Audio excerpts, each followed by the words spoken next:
जो वादा किया वो निभाना पड़ेगा। जो वादा किया वो निभाना पड़ेगा, निभाना पड़ेगा। शायद यही प्रश्न हमसे, हमारे प्यारे से, हमारे छोटे से 10th क्लास के बच्चे हमसे पूछ रहे होंगे कि सर आप अपना वादा कब पूरा करेंगे। आप तो 12th क्लास का वीडियो अपलोड कर दिए, हम लोग भी चैनल को सब्सक्राइब किए हैं, हम लोग को भी वीडियो मिलना चाहिए। चिंता करने की कोई बात नहीं है मेरे प्यारे बच्चों, आज से आप लोगों का भी वीडियो हर दिन अपलोड होगा। जैसे कि आज आप लोगों को दोपहर में एक सूचना मिला होगा कि आज आप लोग का 10th क्लास के मैथ्स का समानांतर श्रेणी अर्थमेटिक प्रोग्रेशन का आप लोगों का लेक्चर नंबर 1 आप लोगों को मिलेगा। सो जो भी मेरे प्यारे स्टूडेंट्स इस चैनल को सब्सक्राइब नहीं किए हैं वो जल्दी से इसको सब्सक्राइब कर लीजिए। क्यों? क्योंकि आज से आप लोगों का 10th मैथ्स की सीरीज स्टार्ट हो रही है। ऐसा नहीं है कि केवल मैथ्स ही चलेगा,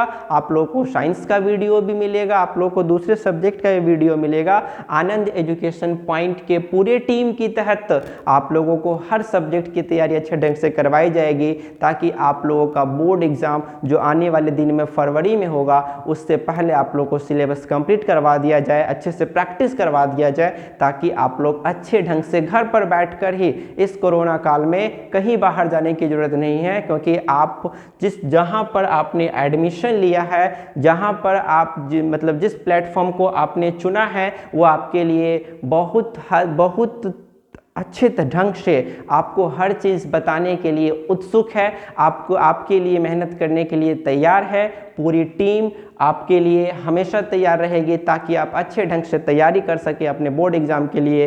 इस महामारी के टाइम में घर पर ही रहिए, सुरक्षित रहिए और अपने तैयारी को अच्छे ढंग से करते रहिए, ताकि हम लोग को एग्ज़ाम का कोई प्रॉब्लम ना हो। ठीक है? और उसके लिए मैं आप लोगों के समक्ष, क्योंकि आप मुझे जानते हैं, मैं आनंद एजुकेशन पॉइंट का डायरेक्टर अमित आनंद, जो कि मैथ्स और साइंस और इंग्लिश ये 3 सब्जेक्ट मैं आप लोगों को खुद ही पढ़ाऊंगा। मैथ्स के लिए वैसे अभिषेक सर भी हम लोग के साथ रहेंगे, वो भी आपको वीडियो अपलोड करके देंगे। और साथ में अदर सब्जेक्ट के लिए जो भी टीचर जो आप लोगों ने ऑफलाइन बैच में पढ़ा है वे सारे टीचर आएंगे और आप लोगों को अच्छे से वीडियो बना के अपलोड करके आपको हर विषय की तैयारी यहाँ पर अच्छे ढंग से करा पाएंगे। ठीक है? सो आज हम लोग का मैथ्स का लेक्चर चलेगा, समानांतर श्रेणी। चैप्टर का नाम रहेगा हम लोग का अर्थमेटिक प्रोग्रेशन। बिल्कुल नया चैप्टर है सभी बच्चों के लिए, लेकिन मैं इस चैप्टर को इतने अच्छे ढंग से आप लोग को कॉन्सेप्ट क्लियर करवाऊंगा ताकि आप लोग को कोई प्रॉब्लम नहीं होगी, हर एक चीज़ आप लोग को समझ में आएगी और आप लोग को ऐसा फील होगा कि हम लोग ऑफलाइन बैच में ही पढ़ रहे हैं, सर हमारे सामने पढ़ा रहे हैं। कोई प्रॉब्लम नहीं होगी। मैं एकदम 0 लेवल से हाई लेवल तक ले जाऊंगा, छोटी छोटी बातों को बताऊंगा, क्योंकि मेरा अपना मानना है मैथ्स में, क्योंकि मैथ्स मेरा अपना सब्जेक्ट है, इसी से मैंने ऑनर्स भी किया है, इसी को मैं अभी भी पढ़ रहा हूँ। सो मैथ्स में मेरा मानना ये है ना कि यदि हमारा कॉन्सेप्ट ठीक हो ना तो हम किसी भी क्वेश्चन को सॉल्व कर सकते हो। आजकल मैंने बच्चों को देखा है केवल बुक पढ़ जाते हैं कि मैं भारती भवन बना रहा हूँ, मैं स्टूडेंट फ्रेंड्स बना रहा हूँ, मैं ये बुक बना रहा हूँ, मैं वो बुक बना रहा हूँ। वो कुछ नहीं होता है। यदि आपका कॉन्सेप्ट ठीक हो ना तो आप दुनिया का कोई भी बुक बना सकते हो, लेकिन यदि आपका कॉन्सेप्ट ही ठीक नहीं है बच्चे तो फिर आपको प्रॉब्लम होगी, फिर आप भी बुक पे ही डिपेंड हो जाओगे। लेकिन ऐसा नहीं करना है। हम लोग को हर एक टॉपिक के बारे में अच्छा नॉलेज होगा, हर एक कॉन्सेप्ट को मैं इतना तोड़ के बताऊंगा कि आप लोग को कोई समस्या नहीं होगी, आप लोग अच्छे ढंग से इसको कर पाएंगे। ओके? सो आप लोगों को कोई चिंता नहीं करना है। सो हेलो मेरे प्यारे स्टूडेंट्स, आप का स्वागत है आनंद एजुकेशन पॉइंट के इस चैनल में। आप लोग इसको सब्सक्राइब करें, लाइक करें, शेयर कर दें अपने दोस्तों में भी, ताकि आपके दोस्तों को भी घर पर एक बेहतरीन एजुकेशन मिल पाए इस प्लेटफॉर्म के द्वारा। सो जो बच्चों जो भी बच्चे हैं वो अपने दोस्तों में इसको शेयर करें और आप लोग ऐसे ही अपना प्यार देते रहे। आपके प्यार से हम सभी को ऊर्जा मिलता है और उसी ऊर्जा के तहत हम लोग आप लोग के लिए डेली एक नया वीडियो लेकर आएंगे, ताकि आप लोग को घर पर भी अच्छा एक बेहतरीन एजुकेशन मिल पाए और अच्छे ढंग से अपनी तैयारी को कर सके। ओके,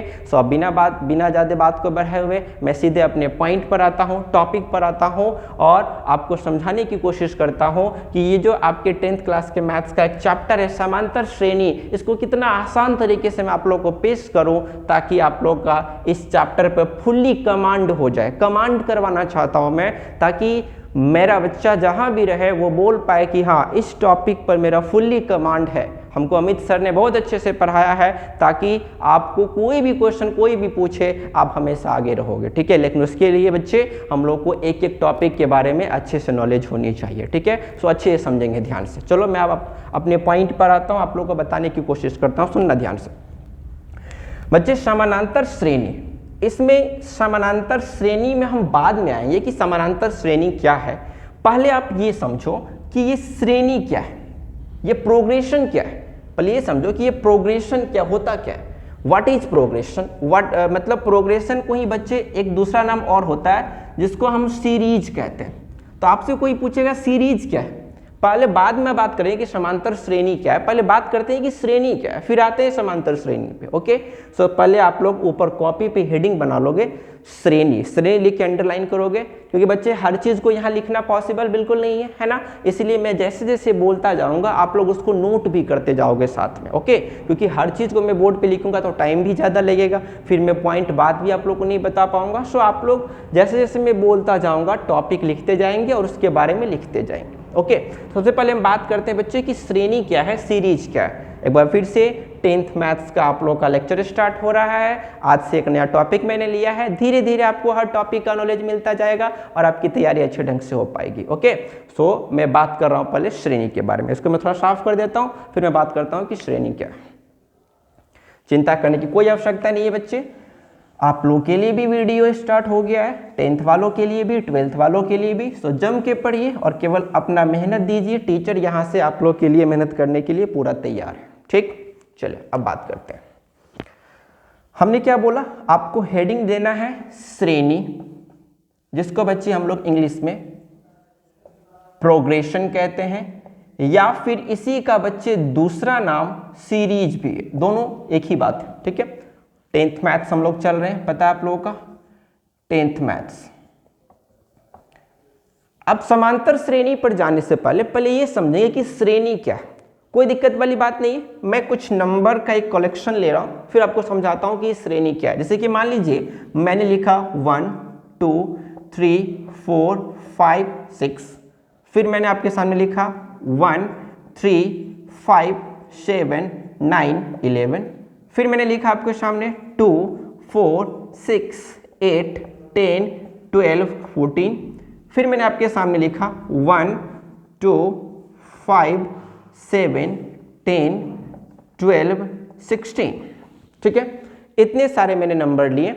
अब पहले ये समझोगे कि श्रेणी क्या है, what is series, what is progression. सुनना ध्यान से, नंबर को किसी भी तरीके से सजा देना, मेरी बात सुनो, संख्या को किसी भी तरीके से सजा देना क्या कहलाता है, श्रेणी कहलाता है। आप लोग क्या लिखोगे कॉपी में, किसी भी संख्या को किसी भी तरीके से अरेंज कर देना, सजा देना क्या कहलाता है बच्चे, श्रेणी कहलाता है।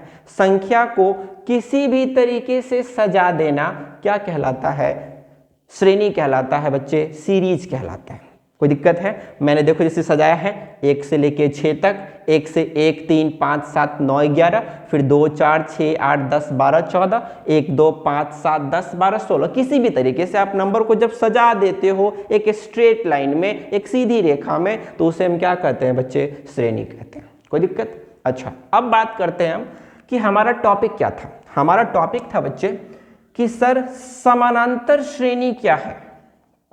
अब तो बात थी श्रेणी की, आपको मैंने श्रेणी समझा दिया। अब मेरा जो मेन टॉपिक है, आज का जो टॉपिक है समानांतर श्रेणी, तो आपका प्रश्न होगा कि अब हम आते हैं बच्चे कि समानांतर श्रेणी क्या है। ठीक है, अब मेरी बात ध्यान से सुनना कि किसी भी श्रेणी को समानांतर श्रेणी में तब कहेंगे, आपका अगला हेडिंग क्या होगा, कॉपी पर लिखेंगे समानांतर श्रेणी। और समानांतर श्रेणी को इंग्लिश में क्या बोलते हैं बच्चे, इसको बोलते हैं अर्थमेटिक। अर्थमेटिक प्रोग्रेशन या फिर अर्थमेटिक सीरीज, जो भी आप बोलिए इसको। तो आपका प्रश्न होगा कि सर समानांतर श्रेणी क्या है? तो सुनना मेरी बात को ध्यान से। किसी भी श्रेणी को, अच्छा श्रेणी क्या होता है बच्चे? श्रेणी क्या होता है? जब हम नंबर को किसी भी तरीके से एक सीधी रेखा में सजा देते हैं उसे क्या कहते हैं? श्रेणी कहते हैं। अगला प्रश्न क्या है? समानांतर श्रेणी क्या है? मैंने क्या बोला? किसी भी श्रेणी को समानांतर श्रेणी में तब कहेंगे जब, सुनना मेरी बात को ध्यान से, जब उसका कॉमन डिफरेंस, जैसे मैं बोल रहा हूं वैसे लिखते जाइए, जब उसका कॉमन डिफरेंस, और बच्चे कॉमन डिफरेंस को हम लोग हिंदी में बोलते हैं शार्व अंतर। क्या बोलते हैं बच्चे हिंदी में? उसको शार्व अंतर। एक बार फिर सुनना, किसी भी श्रेणी को समानांतर श्रेणी में तब कहेंगे जब उसका कॉमन डिफरेंस सार्व अंतर समान होगा। जब उसका कॉमन डिफरेंस यानी कि हिंदी में सार्व अंतर समान होगा तो उस श्रेणी को हम किस में कहेंगे बच्चे? समानांतर श्रेणी में कहेंगे। किसी भी श्रेणी को समानांतर श्रेणी में तब कहेंगे जब उसका कॉमन डिफरेंस सार्व अंतर क्या होगा बच्चे? जब उसका सार्व अंतर क्या होगा? समान होगा, बराबर होगा, तो उसी श्रेणी को बच्चे हम किस में कहेंगे? समानांतर श्रेणी में कहेंगे। ठीक है, अब मैं धीरे धीरे आपके बातों को क्लियर करते जाऊंगा कि ये कॉमन डिफरेंस क्या होता है, इसको हम किस तरीके से इसका फॉर्मूला निकालेंगे, वो सब आपको बताते जाएंगे। पहले आप इसको समझो, फिर इस पे हम आएंगे। ठीक है, मैंने क्या बोला? किसी भी श्रेणी को, किसी भी सीरीज को समानांतर श्रेणी में तब कहा जाएगा जब उसका कॉमन डिफरेंस, उसका सार्व अंतर क्या होगा? समान होगा, बराबर होगा। मुझे पूरे में देखिए आप लोग इसको लिख चुके होंगे। अच्छा, अब एक बात समझो ध्यान से कि ये जो मैंने श्रेणी लिखा है आप लोग के लिए, क्या मेरी बात को ध्यान से देखना सब कोई बोर्ड पे, ये जो मैंने आप लोग के लिए एक सीरीज लिखा है, ये 1 2 3 4 जो आप लोग के लिए सीरीज लिखा है, यदि मैं आप लोगों से पूछूं कि इस चारों सीरीज में, इस चारों श्रेणी में कौन कौन समांतर श्रेणी में है और कौन कौन समानांतर श्रेणी में नहीं है, आप कैसे पता करोगे? ये चारों जो मैंने एग्जाम्पल लिखा है श्रेणी का, ये श्रेणी समानांतर श्रेणी में है या नहीं है, हम कैसे पता करेंगे? बहुत आसान काम है, मेरी बात को जरा ध्यान से समझो। अच्छा, कॉमन डिफरेंस, सुनना ध्यान से, कॉमन डिफरेंस। अच्छा, कॉमन क्या होता है? कॉमन, कौन मतलब जो सब में हो, जो सब में हो, जो सब जानता हो। जैसे कि मान लीजिए, एक मैं छोटा सा एग्जांपल बताता हूं कि एक आदमी है, ठीक है, एक आदमी जो बाहर रहता है, वो अपने गांव में आया। जब वो गांव में आया तो वो सबसे पहले वो अपने, नहीं होता है कि लोग जाता है पेड़ पौधे देखने के लिए, जिसको हम लोग मतलब गांव में बोलते हैं गाछी में जाता है, वो पेड़ पौधे का अवलोकन करने के लिए। जब वो बाहर से आया, गाछी में गया पेड़ पौधे देखने के लिए, तो उसे पता चला कि गांव का एक बूढ़ा व्यक्ति है, उसका आम बहुत फरा हुआ है, मतलब उसका आम बहुत ज़्यादा संख्या में उस पेड़ पे आम फरा हुआ है। तो वो उसको देखा और जल्दी जल्दी गांव में गया और उस बूढ़े व्यक्ति को क्या बोला कि बाबा बाबा, आपका जो आम है ना वो बहुत ज़्यादा फरा हुआ है। तो बाबा क्या जवाब दिया? अरे बेटा, यह बात तो कॉमन है, यह बात तो कॉमन है। अच्छा, उसका कहने का सेंस क्या है? ये बात तो सब जानता है, तुम तो नए नए आए हो, ये बात तो पूरा गांव जानता है कि मेरा पेड़ बहुत फरा हुआ है। इसलिए उस बूढ़े बाबा ने क्या वर्ड यूज किया बच्चे? कॉमन, मतलब जो सब में हो, जो सब जानता हो। मतलब बच्चे कॉमन मतलब होता है कि सब में हो, ठीक है। और डिफरेंस, कॉमन डिफरेंस मतलब ऐसा अंतर जो सब में हो, ऐसा अंतर, ऐसा डिफरेंस जो कॉमन हो। यदि डिफरेंस बच्चे कॉमन हो गया तो उस श्रेणी को हम किस में बोलेंगे? एपी में बोलेंगे। यदि डिफरेंस कॉमन नहीं है, बदल रहा है, तो उस श्रेणी को हम एपी में, समांतर श्रेणी में नहीं बोलेंगे। कोई दिक्कत है? अच्छा, जरा चेक करो एक बार। पहला नंबर देखो तो, एक में एक जोड़ेंगे, 1 1 2, कितना हम जोड़े? 1। अच्छा, 2 में 3 लाना है तो कितना जोड़ना पड़ेगा? 1, तो 2 1 3। फिर 3 से 4 लाना है तो 3 1 4। फिर 4 से 5 लाना है, 4 1 5। फिर 5 से 6 लाना है, 5 1 6। आप क्या देख रहे हो बच्चे? यहाँ भी हम 1 जोड़ रहे हैं, यहाँ भी 1 जोड़ रहे हैं, यहाँ भी 1 जोड़ रहे हैं, यहाँ भी 1 जोड़ रहे हैं और यहाँ भी 1 जोड़ रहे हैं। अच्छा, अब मैं बोलूं कि इस सब में कॉमन 1 है तो क्या आप लोगों को कोई दिक्कत है? कॉमन डिफरेंस कितना है? सबके बीच का डिफरेंस, सबके बीच का अंतर कितना है बच्चे? 1 है। देखो ना, 1 और 2 के बीच का डिफरेंस क्या है? 1। 2 और 3 के बीच का अंतर क्या है? 1। 3 और 4 के बीच का अंतर क्या है? 1। 4 और 5 के बीच का अंतर क्या है? 1।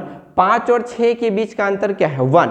मतलब 1 जो है बच्चे वो कॉमन डिफरेंस है, हर नंबर के बीच का डिफरेंस है। क्या? 1। यहाँ भी 1, यहाँ भी 1, यहाँ भी 1, हर जगह 1 है बच्चे। और यदि पूरी श्रेणी का कॉमन डिफरेंस हो, यदि पूरे श्रेणी में कॉमन डिफरेंस हो तो उसी श्रेणी को हम क्या बोलते हैं बच्चे? समानांतर श्रेणी।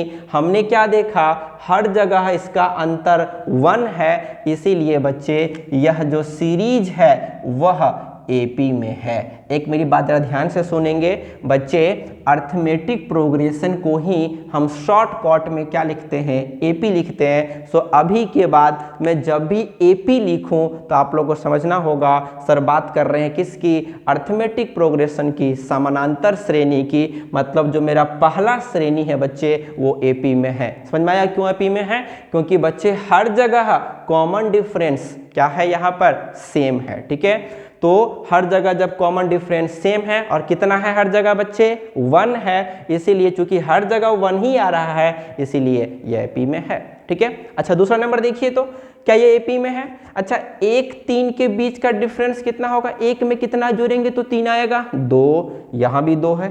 3 5 का डिफरेंस कितना है बच्चे? 3 2 5, यहाँ भी 2 है। 5 और 7 के बीच का डिफरेंस कितना है बच्चे?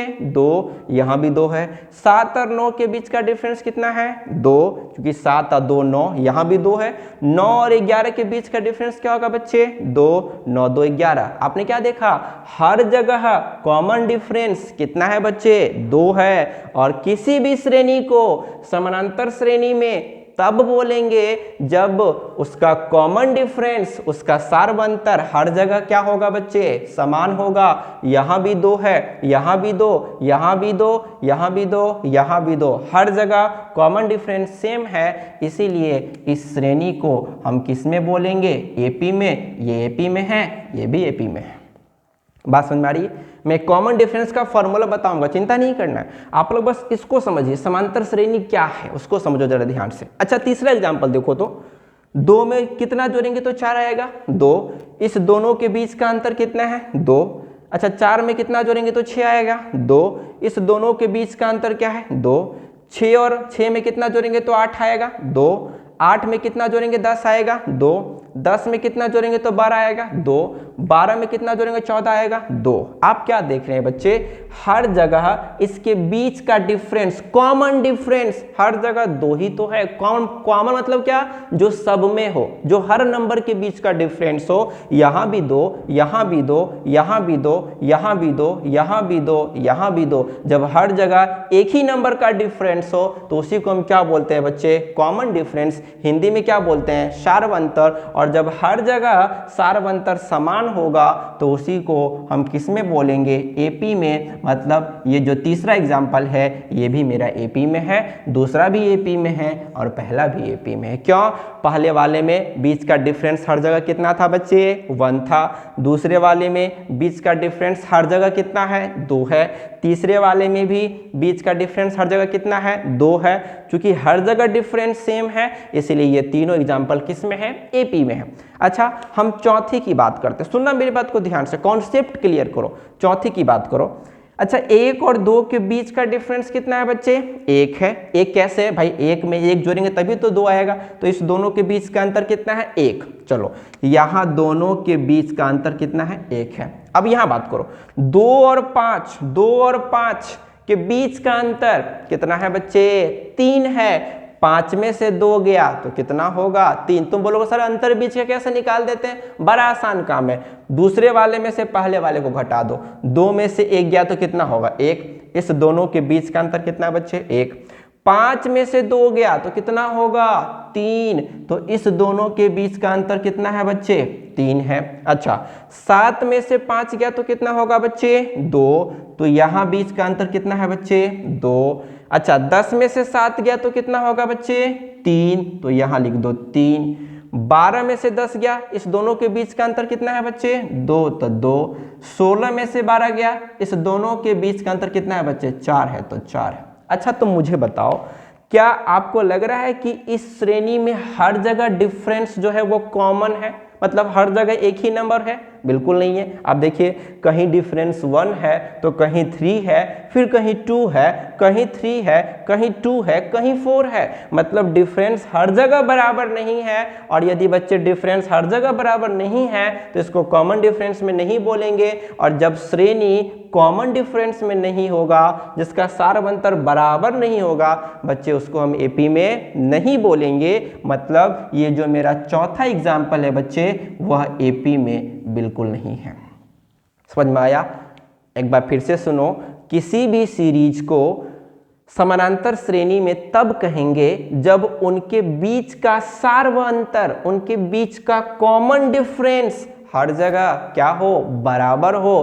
पहला एपी में क्यों था? हर जगह कॉमन डिफरेंस क्या है? 1 है। दूसरा एपी में क्यों था? हर जगह कॉमन डिफरेंस क्या है? 2 है। तीसरा एपी में क्यों है? हर जगह कॉमन डिफरेंस क्या है? 2 है। लेकिन चौथा एपी में क्यों नहीं है बच्चे? क्योंकि चौथे वाले जो मैंने एग्जाम्पल लिया है उसमें हर जगह कॉमन डिफरेंस सेम नहीं है। कभी 1 आ रहा है, कभी 3, कभी 2, कभी 3, कभी 2, कभी 4। चूंकि डिफरेंस हर जगह सेम नहीं है, इसीलिए एपी में बिल्कुल नहीं है। मुझे लगता है कि मैंने बड़े अच्छे तरीके से आपको समझाया कि ये एपी क्या होता है। कोई दिक्कत? अच्छा अब हम बात करते हैं कि ये कॉमन डिफरेंस क्या होता है, सार्व अंतर क्या होता है और इसको निकालने का तरीका क्या है। अच्छे से समझेंगे ध्यान से सबको। मुझे लगता है आप लोग इसको पॉज करके अच्छे से नोट कर लीजिए, और जो भी मैं बातें बोलता हूँ ना उसको जरा रोक के लिख लिया करो कॉपी में। एक सुंदर सा नोट्स बनाइए ताकि जब भी आप रिविजन करें तो आपको हर चीज समझ में आए। कोई दिक्कत है? चलिए अब हम आगे बढ़ते हैं। अब हम बात करते हैं बच्चे कॉमन डिफरेंस की। समांतर श्रेणी तो हम लोग समझ गए, इसको आप लोग पॉज करके अच्छे से नोट कर लीजिएगा। चलो अब हम बात करते हैं कॉमन डिफरेंस की, जिसको हम सार्व अंतर कहते हैं। आप लोग बोलोगे सर कैसे निकाल देते थे कॉमन डिफरेंस? समझते हैं आराम से, समझोगे ध्यान से। कॉमन डिफरेंस जिसको हम लोग हिंदी में बोलते हैं बच्चे, इसको सार्व अंतर।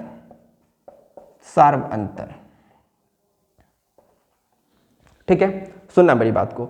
सबसे पहला बात कि कॉमन डिफरेंस को आप लोग इसको लिखते जाओगे। कॉमन डिफरेंस को यानी कि सार्व अंतर को हम डी से, small D, D for dog, याद है? स्मॉल डी से लिखते हैं। पहली बात तो आप ये समझो कि सार्व अंतर को हम किससे लिखते हैं बच्चे? शॉर्टकट तरीके से।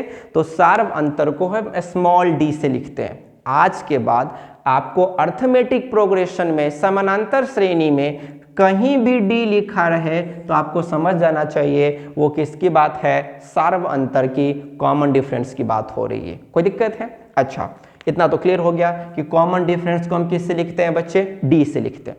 अब आपका क्वेश्चन ये होगा कि सर कॉमन डिफरेंस को हम निकालते कैसे? बड़ा आसान तरीका है, समझोगे ध्यान से सबको। कैसे लिखते हैं? अच्छा समझना मेरी बात को। अब मैं एक दो बातें इंपोर्टेंट करता हूं, क्योंकि बच्चे जो आपका एनसीईआरटी का 5.1 चैप्टर है, एपी का जो पहला चैप्टर है, उस पूरे चैप्टर में केवल एक ही बात है कि एपी का कॉमन डिफरेंस कैसे निकालेंगे, एपी का प्रथम पद क्या होता है, फर्स्ट टर्म क्या होता है, सब समझेंगे अभी अब। इसलिए ये जो मैं आप लोग को स्लाइड बता रहा हूँ ये बड़ा इंपॉर्टेंट है, इसको समझना ध्यान से सबको अच्छे से। हमने बोला कि डी हम निकालते कैसे हैं। अच्छा डी किसको लिखते हैं बच्चे? कॉमन डिफरेंस को शॉर्टकट में हम किससे लिखते हैं? डी से लिखते हैं। तो डी निकालते कैसे वो समझेंगे सबको यहाँ जरा ध्यान से अच्छे से। 1 3 5 7 9 11 13 मैंने एक नंबर लिया। अच्छा सबसे पहले तो मुझे ये बता दो कि ये जो मैंने नंबर का सीरीज लिखा, ये जो सीरीज मैंने लिखा, ये जो श्रेणी लिखा, क्या ये समांतर श्रेणी है? अब तो तुम लोग महारत हासिल कर चुके हो। तुम सीधा देखोगे कि सर 1 3 के बीच का डिफरेंस कितना? 2, 3 5 का 2, 5 7 का 2, 7 9 का 2, 9 11 का 2, 11 13 के बीच का अंतर कितना 2। चूंकि सर हर जगह इसके बीच का अंतर 2 है और जब कॉमन डिफरेंस सेम हो हर जगह तो उसको हम किस में बोलेंगे, एपी में है। मतलब बच्चे ये जो एग्जाम्पल है वो समांतर श्रेणी में है। लेकिन हमारा टॉपिक ये नहीं है कि ये श्रेणी में है, यानी अब तो आप लोग सीख चुके हैं। हमारा टॉपिक ये है कि हम डी निकालते कैसे, डी का फॉर्मूला क्या होता है। समझना मेरी बात को अच्छे जरा ध्यान से बच्चे। चूंकि ये पहला टर्म है, याद अच्छे से समझना। चूंकि ये पहला टर्म है, ये दूसरा टर्म, ये तीसरा टर्म, ये चौथा टर्म, ये पांचवा टर्म, ये छठा टर्म और ये सातवां टर्म। बच्चे टर्म TERM इसको हम लोग हिंदी में पद कहते हैं। क्या कहते हैं इसको, पद। प्रथम पद, द्वितीय पद, तृतीय पद, चतुर्थ पद, पंचम पद, ये छठा पद है और ये सातवां पद है। कोई दिक्कत है? अच्छा, प्रथम पद को, फर्स्ट टर्म को बच्चे हम A1 से लिखते हैं, स्मॉल a और 1 क्यों बच्चे, क्योंकि ये पहला टर्म है। दूसरे टर्म को हम किससे लिखेंगे बच्चे, A2 से। तीसरे टर्म को हम किससे लिखेंगे, A3 से। चौथे को हम किससे लिखेंगे बच्चे, A4 से। पांचवा को हम किससे लिखेंगे, A5 से। छठा को A6 से और सातवां को A7 से। कोई दिक्कत है? फर्स्ट टर्म को A1 से, सेकेंड टर्म को A2 से, तीसरे पद को A3 से, चौथे पद को A4 से, पांचवा पद को A5 से, छठा पद को A6 से, सातवां पद को हम किससे लिखेंगे, 13 से। अच्छा, मैं आपको पूछूं इसमें कि सातवां पद कितना है, तुम बोलोगे सर सातवां पद कितना दिया हुआ, 13 दिया हुआ। मैं बोलूंगा तीसरा पद कितना है, तुम क्या बोलोगे, 5 दिया गया। ठीक है। अच्छा, ये तो मैंने पद निकालना सीख लिया। पहले पद को A1 बोलेंगे, दूसरे को A2, तीसरे को A3। समझ में आ गया, स्मॉल a और नीचे में 1 देना। बहुत बच्चे ऐसे लिखते हैं A और 1, गलत है। ऐसा नहीं, आप स्मॉल a लिखिए और नीचे में 1 लिखिए, कोई दिक्कत। स्मॉल a लिखिए, नीचे में 2 लिखिए, कोई दिक्कत। हाँ, आपको लिखने भी आ गया, वेरी गुड। अच्छा, अब बात करते हैं कि सर डी निकालते कैसे, डी का फॉर्मूला क्या होता है। समझना मेरी बात को ध्यान से बच्चे। डी निकालने का, सार्व अंतर निकालने का सिर्फ एक फॉर्मूला है कि आप दूसरे टर्म में से, मेरी बात सुनो ध्यान से, दूसरे पद में से जब हम पहले पद को घटा देते हैं तो उसे हम क्या कहते हैं, डी। या फिर तीसरे पद में से दूसरे पद को घटा दो, या फिर चौथे पद में से तीसरे पद को घटा दो, या फिर पांचवें पद में से चौथे पद को घटा दो। मतलब आगे वाले में से यदि हम पीछे वाले को घटा देते हैं तो उसी को हम क्या कहते हैं बच्चे, डी कहते हैं। अच्छा, डी का फॉर्मूला क्या बना, A2 minus A1, A2 minus A1। अच्छा, डी का फॉर्मूला ये भी तो हो सकता है, मैंने क्या बोला, A3 माइनस A2। मतलब क्या, आगे वाले में से उसके जस्ट पीछे वाले को घटाओ। ऐसा नहीं कि 3 में से 1 को घटाओ, आगे वाले में से उसके जस्ट पीछे में, जो एकदम उसके जस्ट पीछे में है उसको घटाओ। तो A3 माइनस क्या बच्चे, A2। अच्छा, डी का फॉर्मूला ये भी तो हो सकता है, चौथा में से हम किसको घटा दे, तीसरा को घटा दे, A4 माइनस A3। कोई दिक्कत, बहुत हो सकता है। 5 माइनस 4, 6 माइनस 5, 7 माइनस 6। मतलब आप आगे वाले में से पीछे वाले को घटाते जाओगे तो आपको हर जगह क्या निकलेगा, डी निकलेगा। अच्छा, तुम्हारा एक डाउट होगा कि सर जब डी निकालने के लिए पूछेगा तो क्या हम सबको निकालेंगे? बिल्कुल नहीं निकालना है, मैं तो बस आपको भी सिखा रहा हूँ, इसीलिए मैं आपको हर चीज़ निकलवा के बता रहा हूँ कि मैंने क्या बोला, हमारा ये बैच क्या है, 0 से एकदम हाई लेवल तक। आपको 0 लेवल से बता रहा हूँ कि आप कहीं भी डी का वैल्यू निकालेंगे हैं, 1 से लेकर जो 13 तक दिया गया है नंबर, तो इसमें आप कहीं भी डी का वैल्यू निकालोगे बच्चे तो हर जगह डी का वैल्यू तो एक ही आएगा। अब देखो, जैसे कि A2 माइनस A1 है। अच्छा, A2 मतलब क्या, दूसरा टर्म, अभी मैंने बताया दूसरा टर्म। अच्छा, A1 मतलब क्या, पहला टर्म। अच्छा, दूसरा टर्म क्या दिया बच्चे, देखो तो 3, तो 3 लिख दो, माइनस A1 पहला टर्म क्या दिया बच्चे, 1, तो 1 लिख लो। 3 में से 1 गया तो कितना होगा, 2, तो 2 लिख लो। देखो डी का मान कितना आया बच्चे, 2 आया। अच्छा, फिर देखो डी का फॉर्मूला क्या होता है, मैंने क्या लिखा, A3 माइनस A2। बच्चे तीसरा टर्म क्या दिया, देखो तो 5, तो लिख दो 5 माइनस A2 दूसरा टर्म क्या दिया बच्चे, 3, तो 3 लिख दो। 5 में से 3 गया तो कितना होगा बच्चे 2 होगा।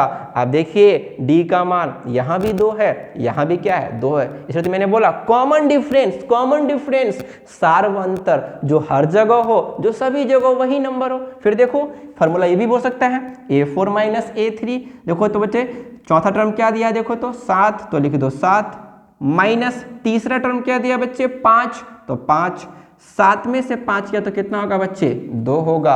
आप जरा ध्यान से देखिए हर जगह डी का मान क्या आ रहा है 2 ही तो आ रहा है, इसी को तो मैंने क्या बोला था कॉमन डिफरेंस सार्व अंतर। डी निकालने का बच्चे एक ही फॉर्मूला है, आप आगे में से पीछे वाले टर्म को घटा दोगे तो वो क्या निकल जाएगा मेरा डी कॉमन डिफरेंस सार्व अंतर। आपको हर चीज निकालने की जरूरत नहीं है, हाँ जहां भी आपको एपी चेक करने के लिए बोलेगा कि क्या ये एपी में है तो आप 2-3 कॉमन डिफरेंस निकाल लो, यदि हर जगह सेम आ गया तो एपी में है। आप देखिए ना मैंने 3 निकाला ना और तीनों जगह क्या आया 2 ही आया, तो हम समझ गए कि इसके बीच का हर जगह कॉमन डिफरेंस क्या है बच्चे 2 है, सार्व अंतर हर जगह कितना है 2 है, इसीलिए यह जो मेरा सीरीज दिया गया है वो एपी में है।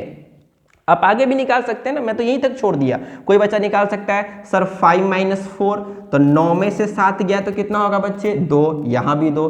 कोई बच्चा बोल सकता है सर 6 माइनस 5, बिल्कुल सही है। 11 में से 9 गया तो कितना होगा 2। कोई बच्चा बोलेगा सर 7 माइनस से, उसका भी सही है।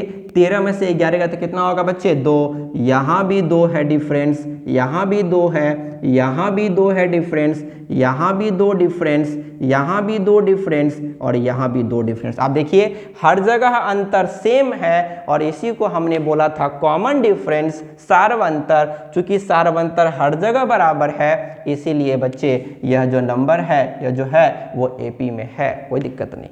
समझ में आई मेरी बात, हर जगह डिफरेंस सेम होगा तो एपी में होगा। डी का फॉर्मूला क्या निकला, आगे वाले टर्म में से पहले वाले टर्म को घटा दो तो क्या निकल जाएगा डी का मान निकल जाएगा। मैं एक क्वेश्चन और लेता हूं आप लोगों को बताने के लिए क्या ये इसमें डी कैसे निकलेगा। अब इसको पॉज करके नोट कर लीजिए सबको। डी का फॉर्मूला मैंने क्या बोला, आगे वाले टर्म में से पहले वाले टर्म को जब हम माइनस कर देते हैं घटा देते हैं तो उसे हम क्या कहते हैं सार्व अंतर कहते हैं। एक क्वेश्चन मैं लेता हूं आप लोग मुझे बना के दिखाओगे। एक क्वेश्चन मैंने क्या लेगा समझोगे ध्यान से। 3, 6, 9, 12, 15।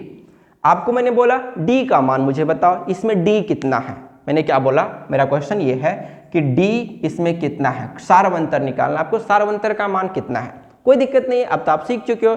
सर ने डी का फॉर्मूला क्या बोला, ये अब आपको मन में सोचना है, हर जगह लिखना नहीं, मन में सोचो। ये a1 है, ये a2, ये मतलब ये पहला पद है, ये दूसरा पद है, ये तीसरा पद है, ये चौथा पद है और ये पांचवा पद है। चूंकि ये स्टार्टिंग है चलो मैं लिख देता हूँ। पहले पद को हम किससे लिखते हैं a1 से, दूसरे पद को a2 से, इसको a3 से, इसको a4 से, इसको a5 से। अच्छा डी कैसे निकलेगा, डी का फॉर्मूला मैंने क्या बोला, आगे वाले टर्म में से पहले वाले टर्म को घटा दो। तो डी का फॉर्मूला मैंने अभी आपको क्या बताया था बच्चे, डी बराबर क्या बताया था a2 माइनस a1, ये भी हो सकता है डी का फॉर्मूला। या फिर कोई बच्चा बोलेगा सर a3 माइनस a2 क्या गलत है, बिल्कुल नहीं, a3 माइनस a2 ये भी सही है। कोई बच्चा बोलेगा सर क्या 4 माइनस 3 सही नहीं है, ये भी सही है, a4 माइनस a3 मतलब आगे वाले टर्म में से उसका जस्ट पीछे वाला घटा दोगे तो क्या निकलेगा बच्चे डी। अच्छा ये भी तो हो सकता है ना, a5 माइनस a4, ये भी तो सही है, बिल्कुल सही है। अच्छा करके तुम देख लो, a2 माइनस a1, देखो तो a2 कितना है यहाँ पर 6, तो 6 माइनस बच्चे a1 कितना है 3। अच्छा